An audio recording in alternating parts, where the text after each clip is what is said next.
বাংলাদেশের সেনাবাহিনীকে জাতিসংঘ থেকে দিয়ে দিল একটা নিষেধাজ্ঞা। জাতিসংঘ থেকে নিষিদ্ধ করা হয়েছে বাংলাদেশ সেনাপ্রধান ওয়াকারুজ্জামান। এমন একটি নিউজ বর্তমান বাংলাদেশের সোশ্যাল মিডিয়াতে ভাইরাল হয়ে ছড়িয়ে পড়ছে। তো বন্ধুরা, সত্যি সত্যি কি জাতিসংঘ থেকে নিষিদ্ধ করা হয়েছে বাংলাদেশের সেনাপ্রধান ওয়াকারুজ্জামানকে? এইবার এই বিষয় নিয়ে তদন্ত এবং পর্যালোচনা করে আমরা বেশ কয়েকটি খুবই গুরুত্বপূর্ণ তথ্য এবং ভিডিও পাই, যা আজকের ভিডিওতে সেগুলোই এক এক করে ধারাবাহিক তুলে ধরবো। যদিও আজকের ভিডিওটা কিছুটা লং হতে পারে, তবে আজকের ভিডিওতে জানতে পারবেন সত্যি সত্যি কি জাতিসংঘ বাংলাদেশের সেনাপ্রধান ওয়াকারুজ্জামানকে নিষিদ্ধ করছেন। এইবার এই বিষয় নিয়ে এমন কিছু গোপন তথ্য থাকতেছে আজকের ভিডিওতে, যা জানলে আপনি ইতিমধ্যে অবাক হতে বাধ্য। সেই সাথে আরও জানতে পারবেন বর্তমান বাংলাদেশের রাজনীতির প্রেক্ষাপট আসলে কোন দিকে যাচ্ছে। বন্ধুরা চলুন, ভিডিওতে আজকে আর বেশি কথা বাড়াবো না, সরাসরি আজকে আমরা চলে যাব মূল ভিডিওতে। আসসালামু আলাইকুম ওয়া রাহমাতুল্লাহি ওয়া বারাকাতুহু। যে যেখান থেকে এই ভিডিওটি দেখতেছেন সবাইকে জানাই মনের অন্তঃস্থল থেকে ভালোবাসা ও অভিনন্দন। দর্শক বন্ধুরা, বাংলাদেশের সেনাবাহিনীকে জাতিসংঘ থেকে দিয়ে দিল একটা নিষেধাজ্ঞা এবং আমাদের এই বাংলাদেশের প্রাণপ্রিয় সেনাবাহিনী কিংবা আমাদের এই দেশটাকে কিংবা যে কোনো একটা দেশটাকে আপনি যদি শেষ করে দিতে চান বা সেই দেশের স্বাধীনতাকে আপনি যদি শেষ করে দিতে চান, তাহলে আপনাকে সবার আগে শেষ করতে হবে সেই দেশের আপনার সেনাবাহিনীকে। দর্শক বন্ধুরা, এই ভিডিওটি অত্যন্ত গুরুত্বপূর্ণ সকল শ্রেণীর মানুষের জন্য। আপনি যদি প্রকৃত একজন বাঙালি হয়ে থাকেন, অন্তত আপনার জন্য এই ভিডিওটি। আপনার জাতিসংঘের হাই কমিশন থেকে আমাদের বাংলাদেশের সেনাবাহিনীর উদ্দেশ্যে প্রতিনিয়ত ভাই চাপ কিন্তু আসতেছে। আমি সে প্রসঙ্গে যাব না। তারা আসলে মিন করছে কি, যে আপনার জুলাই মাসে কিংবা আগস্ট মাসে যে আন্দোলন হয়, সেই আন্দোলনে আপনার সাধারণ জনগণের কি পক্ষে আসতে বলছিল সেনাবাহিনীকে, বুঝতে পারছেন? এখন সেনাবাহিনী তো সেই কাজটাই করে, কিন্তু আপনার জাতিসংঘ কিংবা হাই কমিশনার থেকে কোনো একটা গুটি এখন পর্যন্ত চালাচ্ছে কিংবা চলমান। ওই যে বললাম যে বাংলাদেশটা এখন পর্যন্ত অস্থিতিশীল। আমাদের এই বাংলাদেশের সেনাবাহিনী মানে কখন কার পক্ষ নিচ্ছে, কার কথাই যে তিনি চলতেছে, সেটা কিন্তু বোঝা বড় দায়। এখন আমাদের এই বাংলাদেশের সেনাবাহিনীকে আপনার শেষ করে দেওয়ার জন্য কিংবা বাংলাদেশটাকে শেষ করে দেওয়ার জন্য বিদেশ থেকে জঙ্গিবাদীরা আছে না ভাই, জঙ্গিবাদীরা, এই কুত্তার বাচ্চারা প্রতিনিয়ত মনে করেন হিংস্র হায়না হয়ে গেছে। সরি, আসলে রোজা রাইখা ভাই গালি দিতে হলো, রোজা রাইখা আমার শরীরটা জ্বলতাছে ভাই, বিশ্বাস করেন। কলিজাটা পুরো ফাইটে যেতেছে, কলিজাটা। বাংলাদেশটাকে শেষ করে দেওয়ার জন্য এই জঙ্গিবাদীরা কি পরিমাণ যে উইঠা পিঠা লাগছে রে ভাই, আপনি কল্পনা করতে পারবেন না। জাতিসংঘ থেকে বর্তমান প্রতিনিয়ত আমাদের এই বাংলাদেশের সেনাবাহিনীর উপরে আক্রমণ চালাচ্ছে প্রতিনিয়ত। আপনার দেশে মনে করেন কি বলে, এই হত্যাকাণ্ড, মব জাস্টিস, ধর্ষণ, কি বাকি আছে কি বলেন? বাকি আছে কি? এই ডক্টর ইউনূসকে এখন পর্যন্ত শক্ত হাতে প্রতিরোধ করতে পারে নাই আমাদের এই বাংলাদেশ সেনাবাহিনী। তাহলে জাতিসংঘ থেকে চাটবে নাকি, আদর করবে নাকি? হ্যাঁ, আদর করবে? আদর করবে না। অতএব জাতিসংঘ থেকে বা জাতিসংঘের হাই কমিশন থেকে ডিরেক্ট স্পষ্টভাবে তারা ইঙ্গিত কিন্তু দিয়ে দিছে যে এই সেনাবাহিনী তারা যদি মনে করেন আপনার দেশে শান্তি ফিরিয়ে না আনতে পারে, তাহলে খবর আছে, বাংলাদেশের সার্বভৌমত্বর খবর আছে। ওই যে আপনার পাকিস্তানি গত 3 দিন আগে একটা ভিডিও দেখাইছিলাম না, ভুলে গেছেন? যে আপনার ওই জামাতিরা বা জামায়াতের যে মেন এজেন্ট, তারা কি বলছে যে এই যে পূর্ব পাকিস্তান মানে আমাদের এই বাংলাদেশের কথা বলে, যে বাংলাদেশে যে আলাদা হয়েছে, অতি দ্রুত এক পাকিস্তানে আবদ্ধ হবে। কি বলছে না? তাদের এজেন্ট কারা? আমাদের এই বাংলাদেশের শিবিররা। আর বর্তমান কালকে যে আপনার একজন মারা গেল, 8 বছরের শিশু আসিয়াকে ধর্ষণ করছে কে? আপনার কি বলে, এই মাদ্রাসার একজন শিক্ষক, মাদ্রাসার একজন শিক্ষক। তাহলে এই জঙ্গিবাদীরা, এই জামাতি, এই হিজবুত তাহরির এরা যে কত বড় জানোয়ার হয়ে গেছে বর্তমান, দেশটাকে পাকিস্তান করার জন্য কল্পনা করতে পারেন? আমাদের এই বাংলাদেশকে বর্তমান শেষ করার আপনার মানে মূল যে রহস্য বা মূল যে উপায়টা সেটা হচ্ছে বাংলাদেশ সেনাবাহিনী। মানে সব খেলা শেষ, এখন মূল খেলা বা ফাইনাল টাচ সেটা হচ্ছে বাংলাদেশের সেনাবাহিনীর উপরে। মানে আপনি যদি কোনো দেশকে দখল করতে চান, কোনো দেশকে আপনার অর্থনৈতিক দিক দিয়ে আপনার বা যে কোনো কিছু দিক দিয়ে আপনি যদি শেষ করতে চান, সবার আগে আপনাকে শেষ করতে হবে সেই দেশের প্রাণভোমরা কি? সেনাবাহিনী। যেই দেশেরই হোক না কেন, সেই দেশের ডিফেন্সকে আপনি যদি শেষ করতে পারেন তাহলে বাংলাদেশ শেষ। আমাদের এই বাংলাদেশটাকে বর্তমান এই জঙ্গিবাদীরা সেই পথেই মনে করেন নিয়ে যাইতেছে, প্রতিনিয়ত মনে করেন নিয়ে যেতেছে। আমি বাংলাদেশের জনগণের উদ্দেশ্যে একটা কথা বলি, শোনেন। আপনারা এই 24-এর স্বাধীনতা বলে চিৎকার করেন। আরে ভাই, স্বাধীনতা তো তখন উপভোগ করবেন যখন নাকি বাংলাদেশ থাকবে। নাকি আপনারা বাঙালি না? বলেন তো, আপনারা কি বাঙালি নাকি পাকিস্তানি হতে চান? একটু কমেন্ট করে একটু বলে যাবেন যে আপনারা কি বাঙালিত্ব গ্রহণ করতে চান নাকি পাকিস্তানি এই হানাদার বাহিনীদের কি আপনারা জুতা বা কি বলে পালিশ করতে চান, বা তাদের হাত পা টিপতে চান? কি করতে চান আপনারা? আপনাদের মতলবটা কি? একটু ঝেড়ে গেছেন তো ভাই। আমরা তো আর পারতেছি না রে ভাই। আপনারা বাংলাদেশের সার্বভৌমত্বকে বর্তমান হুমকির মুখে দাঁড় প্রান্তে দাঁড়ায় রাখছেন। একটা দেশটাকে, একটা দেশের জাতিকে মানে শেষ করে দেওয়ার জন্য আপনার বিদেশি শক্তি বা আমাদের বাংলাদেশে জন্মগ্রহণ করা কিছু জঙ্গিবাদীরা উইঠা পেটা লাগছে কিভাবে শেষ করে দেওয়া যায়। আপনার এই আসিয়ার মতো বাংলাদেশে বর্তমান অহরহর ঘটনা মনে করেন ঘটতেছে। তো এই ঘটনা কারা ঘটাইতেছে? আরে আসিয়াকে ধর্ষণ করছে কে? একজন মাদ্রাসার শিক্ষক। তো বাংলাদেশকে বর্তমান আমাদের এই সেনাবাহিনীকে হুমকি দিচ্ছে জাতিসংঘ থেকে প্রতিনিয়ত যে বাংলাদেশে যদি আপনি শান্তি ফিরিয়ে না আনতে পারেন তাহলে খবর আছে। মানে চরম একটা, মানে তারা ডিরেক্ট বলে না, কিন্তু একটা আকার ইঙ্গিত ভাই দিয়ে দিছে। আর জাতিসংঘ কখনোই আপনাকে ডিরেক্ট বলবে না, আপনাকে আকার ইঙ্গিতেই মনে করেন বুঝিয়ে দিবে। এখন এই অন্তর্বর্তীকালে সরকার ডক্টর ইউনূস তিনি কেন পদত্যাগ করতেছে না? আর তিনি কেন দেশকে বাঁচাচ্ছে না? তিনি দেশকে আদেও বাঁচাবে না ভাই, কারণ তিনি তো পাকিস্তানের এজেন্ট রে ভাই। এখন আসুন, সব কথা সাইডে রাখলাম, আমাদের এই বাংলাদেশটাকে আমরা বাঁচাবো কিভাবে? আমাদের এই বাংলাদেশের সার্বভৌমত্ব আমরা বাঁচাবো কিভাবে, বা আমাদের এই বাঙালিত্ব আমরা বাঁচাবো কিভাবে? সেটার যদি আমাদের বাঁচাতে হয়, আমাদের বর্তমান এই বাংলাদেশের সেনাবাহিনীর প্রধান মিস্টার ওয়াকারকে আপনার ক্ষমতা হাতে নিতে হবে, বাংলাদেশে সেনা শাসন চালু করতে হবে। অনেকেই বলবেন যে ভাই, বাংলাদেশে যদি সেনা শাসন চালু হয় তাহলে দেশটা তো রসদলে যাবে। ভাই, ডাজেন্ট ম্যাটার, দেশ রসদলে যাবে না ভাই। আপনার হয় ঠিক আছে, বহির্বিশ্ব থেকে কোনো উপকার বা কোনো সহায়তা আসবে না, লাগবে না। বর্তমানই বা কি উপকার আসতেছে বলেন? বর্তমান যে খারাপ অবস্থা ভাই, এর থেকে আমি ওয়াদা করতে পারি ইনশাল্লাহ, এর থেকে না হলেও আরো 50% ভালো অবস্থানে নিয়ে আসবে বাংলাদেশ সেনাবাহিনী। বর্তমান আমাদের এই বাংলাদেশে সেনা শাসন আপনার করাটা বা জারি করাটা একান্ত গুরুত্বপূর্ণ। যদি বাঙালিত্ব বাঁচাতে চান, যদি বাংলাদেশের সার্বভৌমত্ব বাঁচাতে চান, তাহলে বর্তমান বাংলাদেশে সেনা শাসন জারি করাটা ফরজ হয়ে গেছে ভাই, বুঝছেন? ফরজ হয়ে গেছে। কারণ এই জঙ্গিবাদীরা প্রতিনিয়ত দেখতেছে তো, এখন বাংলাদেশের সাধারণ জনগণ পর্যন্ত ক্ষিপ্ত হয়ে গেছে এই সরকারের প্রতি। এখন তো যে কোনো মূল্যে বাংলাদেশটাকে আরো অস্থিতিশীল করতে হবে, আরো মনে করেন প্রভাকাণ্ড চালাতে হবে।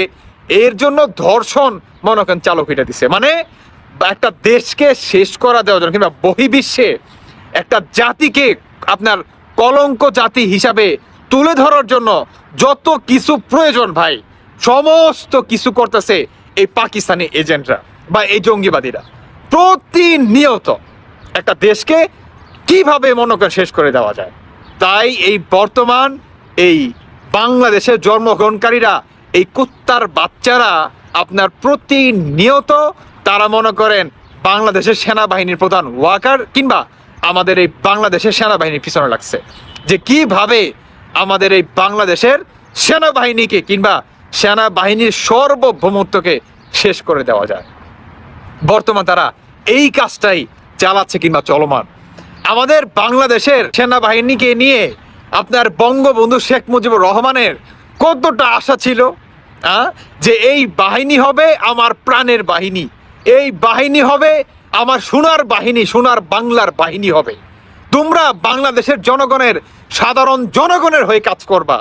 আমার এই সোনার বাহিনীদেরকে দেখার জন্য বহির্বিশ্বে থেকে মানুষ আসবে, প্রেসিডেন্ট আসবে, জাতিসংঘ থেকে আসবে আমার দেশের এই সোনার বাহিনীকে দেখার জন্য। আর বর্তমান বহির্বিশ্বে থেকে হ্যাঁ আসতেছে, তো চাপ আসতেছে নিষেধাজ্ঞা করার, চাপ আসতেছে বাংলাদেশের সার্বভৌমত্ব রক্ষা করার বা শেষ করে দেওয়ার। কি বলবো, কিচ্ছু বলার নাই। বর্তমান এই দেশকে বা দেশের সার্বভৌমত্ব যদি বাঁচাতে চান, তাহলে আমাদের এই বাংলাদেশে বর্তমান সেনা শাসন কিংবা সেনাবাহিনীর প্রধান মিস্টার ওয়াকারকে ক্ষমতা হাতে নিতে হবে, এছাড়া আর কোনো উপায় নেই। দর্শক বন্ধুরা, যাই হোক, বাকিটা আপনাদের ব্যক্তিগত মতামত অবশ্যই জানিয়ে যাবেন। আর ভিডিওতে একটু গালাগালি করে ফেলছি, দুঃখিত সবাই। জাতিসংঘের মানবাধিকার হাই কমিশনার জনাব ভলকার তুর্ক গতকাল ছোটোখাটো একটা বোমাই ফাটিয়েছেন বলা যায়। আমাদের গণ অভ্যুত্থানের যে ইতিহাস আমরা লিখছি, লিখতে থাকবো সারা জীবন, তার মধ্যে একটা খুব গুরুত্বপূর্ণ কম্পোনেন্ট তিনি আমাদের সামনে এনে হাজির করেছেন। সেটা হচ্ছে আমাদের সেনাবাহিনী ঠিক কেন শেখ হাসিনার পক্ষ ত্যাগ করেছে। আমি বলছি না তাতে যে ন্যারেটিভ আমাদের সামনে ছিল সেটা মিথ্যা হয়ে যায়, কিন্তু একটা নতুন ডাইমেনশন যোগ হয়েছে। আমি ভলকার তুর্কের উনি একটা ইন্টারভিউ দিয়েছেন, সেই ইন্টারভিউর একটা অংশ পড়ছি, বাংলাদেশের প্রায় সকল পত্রিকা এটাকে পাবলিশ করেছে। সেখানে গাজা, সুদান, ইউক্রেন সহ বিভিন্ন দেশের পরিস্থিতি তুলে ধরেন স্টিফেন সাকার, দ্য ইন্টারভিউয়ার। এসব পরিস্থিতি সমাধানে জাতিসংঘকে ক্ষমতাহীন বলে মনে হচ্ছে বলে মন্তব্য করেন তিনি। এর জবাবে উদাহরণ হিসেবে বাংলাদেশের প্রসঙ্গ উল্লেখ করেন ভলকার তুর্ক। মানে ব্যাপারটা হচ্ছে জাতিসংঘ বিভিন্ন জায়গায় ব্যর্থ হচ্ছে, সেটা তাকে দেখানোর যখন চেষ্টা হলো, তখন তুর্ক বলছেন বাংলাদেশকে নিয়ে এসছেন।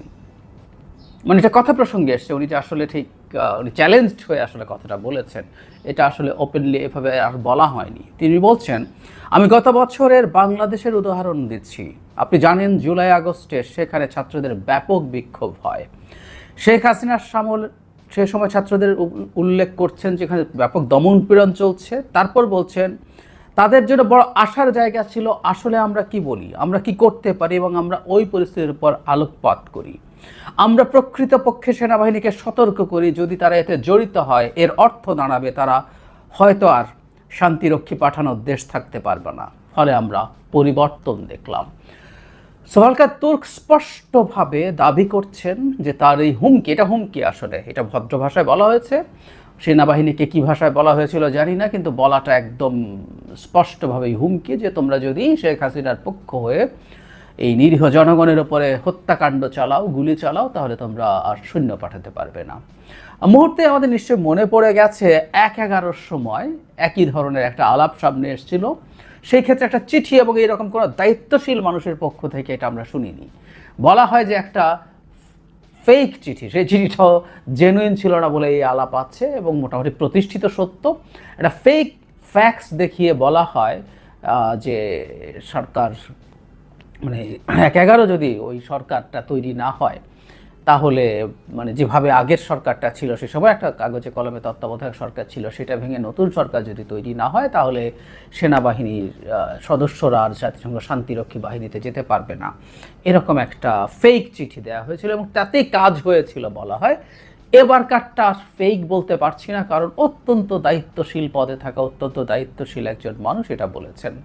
একটা কথা আমাদের একটু মনে রাখা দরকার, যে এই ধরনের পদক্ষেপ যদি জাতিসংঘ নেয়, এটা মানে সেনাবাহিনীতে এটাই যথেষ্টের বেশি, কারণ সেনাবাহিনীকে নিষ্ক্রিয় করার জন্য। কারণ শুধু অফিসারদের কথা বলছি না, ওখানে সেনা সদস্য যারা আছেন, সোলজার যারা আছেন, তাদেরও খুবই বৈধ একটা চমৎকার উপার্জনের পথ। আমি রাষ্ট্রের কথা বাদ দিই, দেশের জন্য তারা বৈদেশিক মুদ্রা অর্জন করেন। এটা শুধুমাত্র যে তারা নিজেরা যাচ্ছেন তার কম্পেনসেশন তা না, আমরা প্রচুর সামরিক যান বা অন্যান্য যানবাহন যা যা নিয়ে যাই সেগুলো ভাড়াও পাই আমরা প্রচুর। আমাদের এই যে এপিসিগুলো পৃথিবীর সবচেয়ে বেশি, মানে আমাদের সেনাবাহিনী এত বড় না, কিন্তু পৃথিবীর সবচেয়ে বেশি এপিসি থাকা দেশগুলোর মধ্যে একটা আমরা। এবং আমরা শেখ হাসিনার সময় ইউএন লেখা এপিসি মাঠে থাকা নিয়ে তো অনেক কথা হয়েছে, নিশ্চয়ই আমাদের মনে আছে। ওগুলো আসলে মিশনে থেকে ফিরে এসছে হয়তো, তো ওগুলো রং চেঞ্জ করা হয়নি তখনও।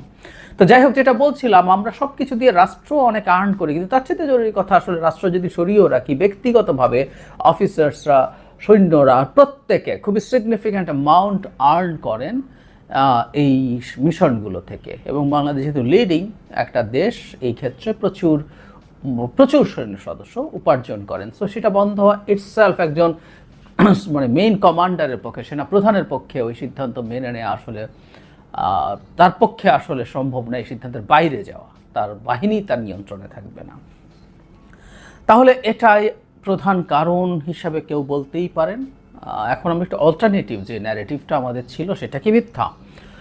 উত্তর হচ্ছে সেটাও মিথ্যা না। এটা সত্য যে সেনাবাহিনী, এতে আমরা আমাদের সেনাবাহিনীর মধ্য বা নিম্ন পর্যায়ের, আমি উপরের টপ পর্যায়কে খুব বেশি আসলে মানে ধর্তব্যে আনি না, কারণ এই পারসেপশন আছে এবং এটা যৌক্তিকভাবেই মনে করি সেনাবাহিনীর একটা পর্যায়ের পর থেকে উপরের দিকে শেখ হাসিনা জাস্ট খুঁজে খুঁজে তার অতি অনুগত লোকজনকেই প্রমোশন দিয়ে তুলেছেন। আমাদের সেনাবাহিনীকেও ধ্বংস করে ফেলা হয়েছে বেসামরিক প্রশাসনের মতো দলীয়করণ করতে গিয়ে, শুধুমাত্র তার ক্ষমতাকে যাতে চ্যালেঞ্জ করা না হয় সেটা নিশ্চিত করতে।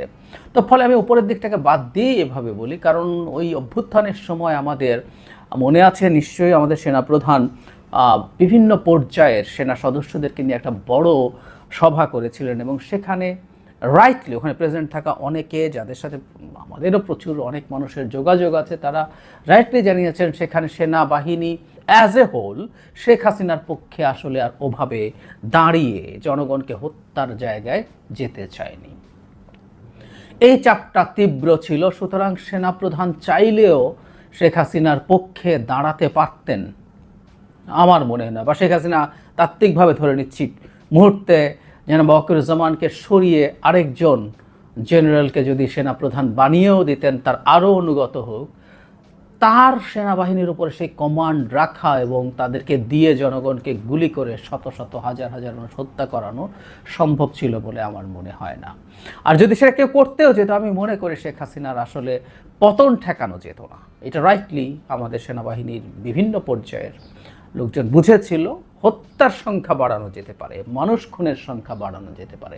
সো রাইটলি সেনাবাহিনী এই ক্রান্তি লগ্নে শেষ পর্যন্ত তারা শেখ হাসিনার পক্ষে না দাঁড়িয়ে সরে এসেছেন। এবং আমি বিশ্বাস করি জাতিসংঘের এই পদক্ষেপ ঘোষণা না হলেও এই ঘটনাটা ঘটতো। এটা ঠেকানোর আসলে কোনো সুযোগ ছিল না, কারণ আবারও বলছি, মধ্য থেকে নিম্ন পর্যায় পর্যন্ত সেনাবাহিনীর সদস্যরা এই সিদ্ধান্তের বিপক্ষে দাঁড়িয়েছিলেন খুব কঠোরভাবে।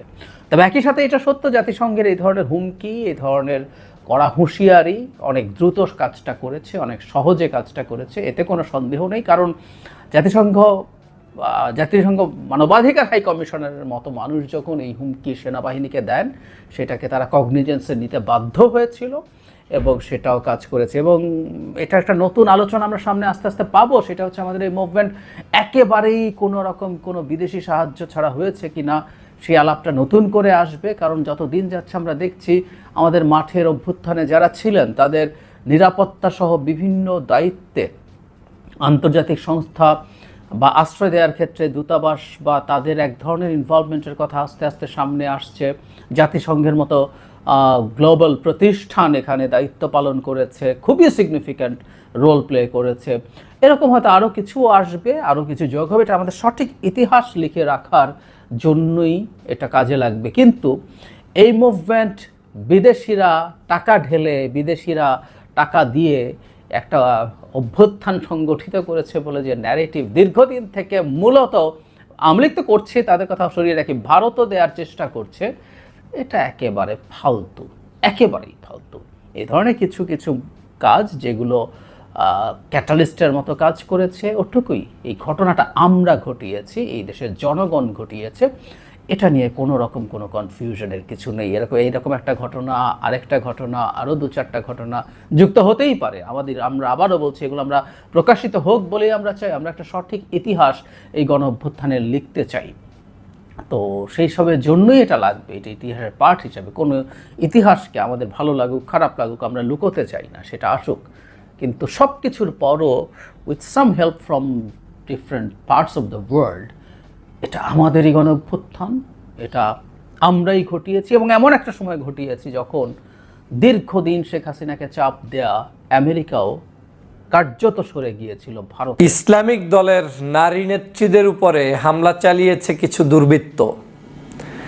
এই দুর্বৃত্তরা হামলা চালিয়েছে বাংলাদেশের সর্ববৃহৎ দল বাংলাদেশ জাতীয়তাবাদী দলের নাম করে।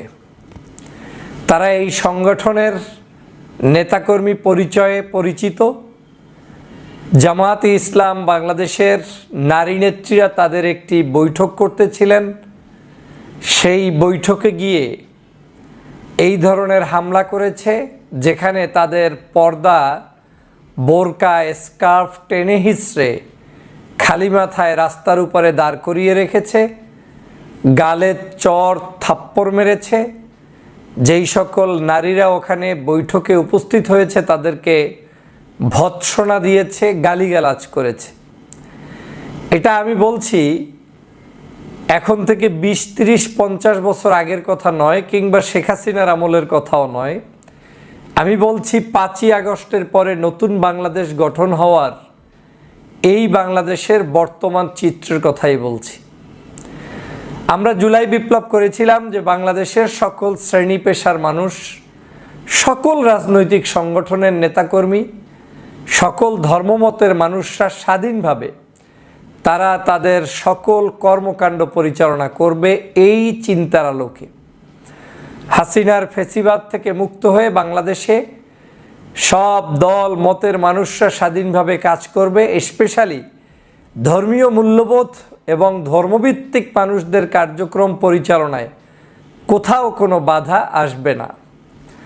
আমরা পুরুষদের মাহফিলগুলোতে বাধার নজির দেখেছি ইতিমধ্যেই। বিভিন্ন রাজনৈতিক নেতাদের বক্তব্যে রাজনীতিবিদেরা ইসলামিক স্কলারদেরকে বিভিন্ন ব্যঙ্গোক্তি করে, কটূক্তি করে বক্তব্য দিয়েছেন, সেটাও আমরা শুনেছি। কিন্তু আমরা এটা শুনে অবাক হয়েছি যে নারীরা তাদের নিজেদের নেতাকর্মীদেরকে নিয়ে একটি বাসার ভিতরে বৈঠক করছেন। সেই বৈঠকের উপরে গিয়ে আপনি হামলা করবেন এবং সে হামলাটা বাংলাদেশের একটি রাজনৈতিক দলের নামে নেতাকর্মীরা করবেন, এটা আসলে মেনে নেওয়া যায় না। এটা যেই হোক, এই হামলাটা যদি জামায়াত ইসলামের পক্ষ থেকে বিএনপির কোনো নারীর উপরে আক্রমণ করত, সেটা যেমন সুন্দরভাবে মেনে নেওয়ার সুযোগ নেই, তেমনি জামাতের নেতাকর্মী পরিচয় দেওয়ার কারণেই যে তার উপরে মহিলা হওয়ার পরেও আক্রমণ করবে, সেটাও আমার এই দেশের নিয়মে নাই। স্বাধীনতা বিরোধী কাজ, বিশেষ করে 24-এর অভ্যুত্থানের বিরুদ্ধ কাজ হচ্ছে এটা। আপনারা নিশ্চয়ই জানেন যে নারীদের অধিকারের জন্য বাংলাদেশে বহু কথা হয়। নারী অধিকার প্রতিষ্ঠার জন্য কথা হয়। ছোট পোশাক নারী পরতে পারবে না কেন, সে কারণে রেল লাইনের পাশে তাদের মানববন্ধন হয়। কিন্তু কোনো বোরকাওয়ালি, কোনো ইসলামিক পরিচর্যায় যারা বড় হতে চান, তারা কোনো বিপদে পড়লে এদেশের কোনো নারীবাদী, এদেশের কোনো রাজনৈতিক অর্গানাইজেশন তাদের পাশে দাঁড়ায় না। এ এক ভিন্ন বাংলাদেশ, যেই বাংলাদেশে যে যার স্বার্থে কথা বলে, এর বাহিরে কথা বলে না। এই নারীরা আমাদের মা, এই নারীরা আমাদের বোন, এই নারীরা আমাদের সহধর্মিণী, এই নারীরা আমার পরিবারের সন্তান, এই নারীরা আমার আত্মীয় স্বজন, সব কিছুই এই নারী। এবং এই পৃথিবী চলছে এই নারীদের থেকে জন্মগ্রহণ করা আমাদের এই সকল মানুষের ভিড়ে। কিন্তু আজকে আমরা সেই নারীদের উপরে যে ধরনের অত্যাচার, জুলুম, নির্যাতন দেখাচ্ছি, সেটা কখনোই আমাদের জন্য শুভকর নয়, সুন্দর নয়।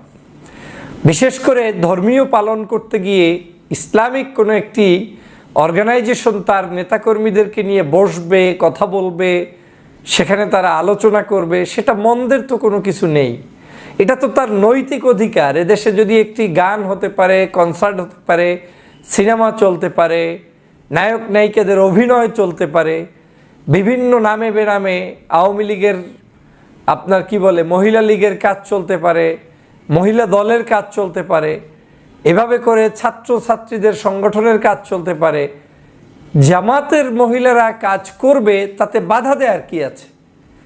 আপনি তার সাথে লড়াই করবেন, আদর্শিক লড়াই করবেন। আমি যেটা সবসময় বলি, দল পেশে কথা নয়, বরং আমাদের জনতার দাবি কি, সেই দাবিটাকে উপেক্ষিত করে আমরা কেন বারবার জনগণের বিরুদ্ধাচারণ করছি, এটা আমার বুঝে আসে না।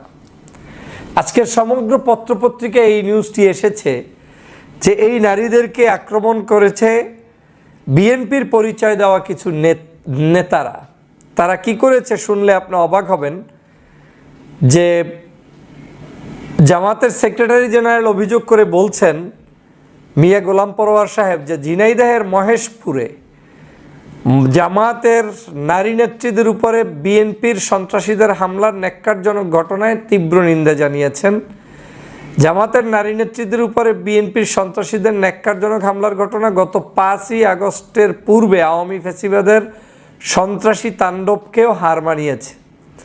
দেশবাসীর সবাই অবগতির জন্য তিনি উল্লেখ করেছেন যে রবিবার সকাল 10টার দিকে মহেশপুর উপজেলার বাঁশবাড়ি ইউনিয়নের কুল্লাপাড়া গ্রামের খায়রুল ইসলামের বাড়িতে স্থানীয় নারীদের নিয়ে বিশ্ব নারী দিবসের আলোচনা অনুষ্ঠিত হয়। ওই সময় এলাকার বিএনপির সন্ত্রাসী আলামিন, ঝুমুর সাহেব, সোহেল ও আপনার আশরাফুল হাতুড়ি, কাঁচি, বাঁশি, লাঠি নিয়ে জামাতের মহিলা নেত্রী হাসিনা খাতুন সহ মহিলাদের উপরে হামলা করে এবং তাদের গালাগাল করতে থাকে। তাদের গালাগাল করতে নিষেধ করলে তারা সাহেরা বেগমকে বাঁশের লাঠি দিয়ে আঘাত করে। এছাড়া আসামিরা হাসিনা খাতুনকে খায়রুল ইসলামের বাড়ি থেকে ধাক্কা মারতে মারতে রাস্তার উপর এনে বাঁ কানে 2টি চর মারে। এছাড়া আলামিন সাহেব ও সোহেল হাসিনা খাতুনের শরীরে থাকা ওড়না টান দিয়ে শ্লীলতা হানি ঘটায় এবং মাথা আলগা করে রাস্তার উপরে দাঁড় করিয়ে রাখে। এর কিছুক্ষণ পর তারা হুমকি ধমকি দিয়ে ঘটনা থেকে চলে যায়। আমি এই নিউজটা পড়ার পরে আমার কাছে মনে হয়েছে যে বাংলাদেশে তো সব সুশীল, এই সুশীলরা প্রতিবাদ করবে না। কারণ আপনার কাছে মনে হবে আমার দলের না, এটা তো আর একটা দল। আবার আমার কাছে মনে হবে আমার না, আর একটা দল। কিন্তু এরা নারী, এরা মহিলা, এরা আমাদের সম্মানিত মাতা, বোন, তাদের উপরে আপনি আক্রমণ করার দুঃসাহস কি করে দেখালেন? তারা তো এই বাংলাদেশে আওয়ামী লীগের আমলে যে অভিযোগগুলো করা হতো, নারীদেরকে বলা হতো জঙ্গি, মিটিং চলছে, গোপন বই, কোরআন শরীফ বের করে বলতো এইটা পাওয়া গেছে, সেইটা পাওয়া গেছে, আস্তানা। এখন তো আর আওয়ামী লীগের বাংলাদেশ নেই। এখন কেন তাদের উপরে এই ধরনের আক্রমণ করে বাংলাদেশের স্বাধীনতা, সার্বভৌমত্ব, আমাদের বর্তমান সময়ের যে মানুষের চাহিদা, জনগণ যে সুন্দরতম বাংলাদেশ দেখতে চায়, সেটাকে কেন বিতর্কিত করছেন? আমি অবশ্যই বাংলাদেশের জাতীয়তাবাদী দলের এই সিনিয়র নেতাদের প্রতি দৃষ্টি আকর্ষণ করব।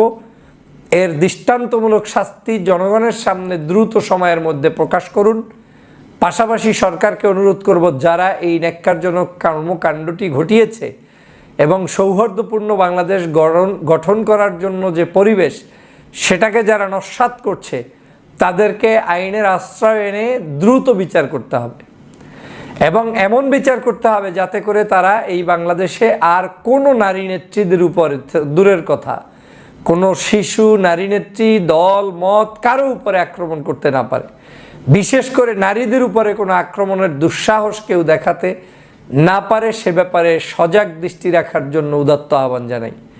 আমার কাছে এই নারীদেরকে ধর্মীয় কার্যক্রম করতে কিংবা সামাজিক যে কোনো কার্যক্রম করতে বাধা প্রদানকারী যে কোনো ব্যক্তিকে আমরা আইনের আশ্রয় আনব এবং সেটাই হোক আমাদের সকলের প্রতিজ্ঞা, আমাদের সকলের শপথ।